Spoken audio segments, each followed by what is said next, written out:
کبھی نہیں کہتا چینج چاہیے مجھے، کیونکہ شریعت اور قرآن میں چینج نہیں ہو سکتا.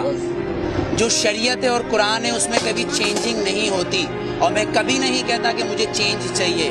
مجھے وہ چاہیے جو میرے آئین میں لکھا ہے. جیسے یہ اسمبلی کے اندر بیٹھے ہوئے لوگ، اسمبلی نو نو نو نو نو، بالکل نہیں. اس آئین کو پڑھیں، کیونکہ آسما جہانگیر نے اس آئین کو اپنا بنایا ہوا ہے، صفدر عباسی نے اس آئین کو اپنا بنایا ہوا ہے. پر دستور پاکستان کا آرٹیکل نمبر 1 یہ کہتا ہے کہ یہ سلطنت خداداد پاکستان ہے، مطلب یہ اللہ کی زمین ہے. اگر میرا گھر ہے تو میرا قانون چلے گا. آپ نے مطالعہ پاکستان کی 9th کلاس کی کتاب پڑھی ہوگی جس کے اندر 14 نکات قائد اعظم کے ہیں، پر آپ آئین پاکستان پڑھنا بھول گئے جو منشور قرآن سے ہے. شاید نہیں پڑھا ہوگا آپ نے. اگر پڑھا ہوگا تو آسما جہانگیر آپ کو اس کے اندر سے کچھ اصل نکال کے دے دیں گی. آپ کہو گے وہ صحیح ہے.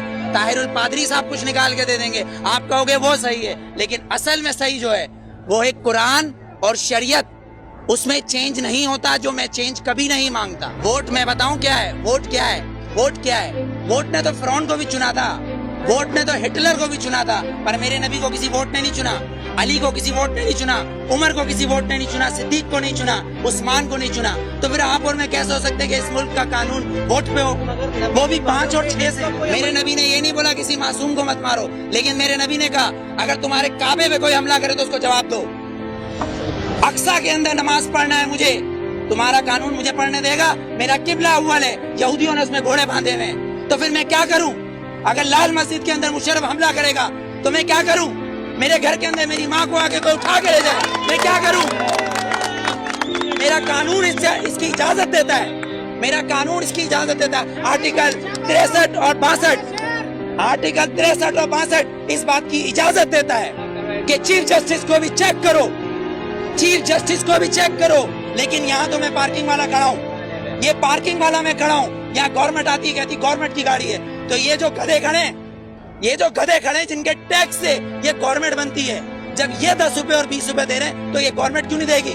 یہاں تو یہ قانون ہے، 3 قانون، آرمی کا ایک، گورنمنٹ کا ایک، اور ایک مجھ جیسے اور ہم جیسے گدھوں کا الگ. کیونکہ ہم حبیب جالب کے بقول ہم 18 کروڑ گدھے ہیں، ہم 18 کروڑ گدھے ہیں. اگر صوفی محمد سواد کے یہ کہیں کہ میں دستور کو نہیں مانتا، آئین کو نہیں مانتا، تو وہ کافر، اس کو گرفتار کر لو، نظر بند کر دو، ٹھیک ہے، اس کو بند کر دو. اگر کوئی سیاستدان کہے کہ میں اس دستور کو نہیں مانتا تو وہ الیکشن کا حقدار. آپ کو کتنا لون معاف کیا، مجھے کتنا لون معاف کیا، پر ہمارے سیاستدانوں کو اربوں روپیہ معاف. بلاول زرداری صاحب کا 30 ارب روپے کا محل رائے میں بن رہا ہے، وہ بھی کس سے لیا ہے؟ ملک ریاض سے. Malik Riaz no you are not corrupt, I am not corrupt.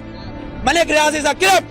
ایک کرپٹ مین ہمارے پریزیڈنٹ کو پیسہ دے رہا ہے اور کہہ رہا ہے رائے میں محل بناؤ، اس لیے کہ نواز شریف کا محل ادھر ہے. کیوں ٹھٹا میں بناؤ نا، لاڑکانہ میں بناؤ، ادھر غریب لوگ مر رہے ہیں. سیلاب آیا سندھ میں تو تم سوئٹزرلینڈ گھوم رہے تھے، ہاں؟ تم کس پاکستان کی بات کرتے ہو؟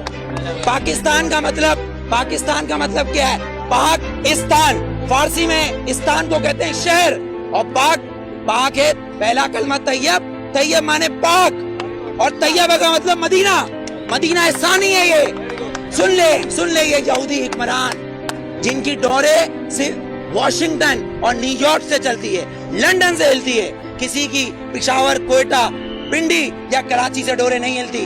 ان کی امریکہ سے ڈورے ہلتی ہے. جس دن ان کی کعبے سے ڈورے ہلیں گی اس دن ووٹ دوں گا، ورنہ بائیکاٹ. ووٹ میں بتاؤں کیا ہے؟ ووٹ کیا ہے؟ ووٹ نے تو فرعون کو بھی چنا تھا، ووٹ نے تو ہٹلر کو بھی چنا تھا، پر میرے نبی کو کسی ووٹ نے نہیں چنا، علی کو کسی ووٹ نے نہیں چنا، عمر کو کسی ووٹ نے نہیں چنا، صدیق کو نہیں چنا، عثمان کو نہیں چنا. تو پھر آپ اور میں کیسے ہو سکتے کہ اس ملک کا قانون ووٹ پہ ہو؟